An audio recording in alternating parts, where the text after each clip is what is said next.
walang iwanan.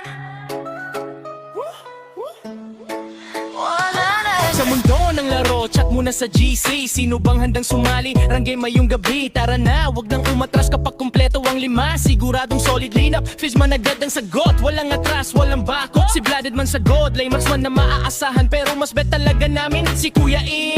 Bawat tiray critical, kalaban ay natataranta. Sa jungle naman si Jolly Corco na walang takot. Lorato, tele kanya, panalo ang kasunod. Kapag tumunog na ang ready, sabay-sabay ang sigaw. Push lang mga tropa hanggang victory ang galaw. Matalo man o manalo, tawanan pa rin ang baon. Dahil ang tunay na panalo'y marunong rumespeto. Yan ang sinabi ni Saijiro.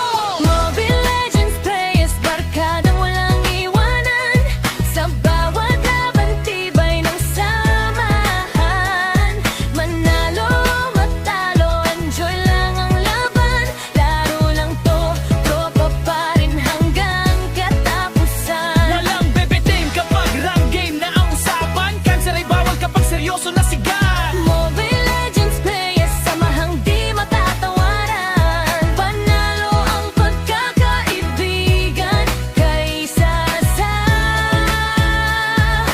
kahit anong laban.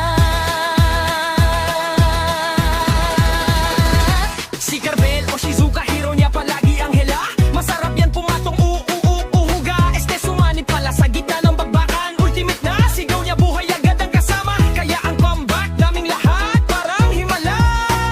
Si Bali Songgero, hindi yan babaero. Kilala sa kanyang jask na hero. Kapag naalabas ang Nightmarix pa kung kalaban ay wasak. Ay kontrol ay sigurado, push na walang kaba. Hanggang base ng kalaban, tuloy-tuloy ang saya. Okay din ang trio, sure ball ang panalo. Kapag dulang minsan baka maging tayo. Si Ember ay attractive, laging good vibes ang dala. Kakampi niya ay kinikilig sa sobrang ganda niya. Si Fox naman na single, sana'y makita na ang para sa kanya. At wag naman sana maretri pa ng iba, ha ha ha. At kung sakaling dumating, sana'y happy ending ang kwento nila.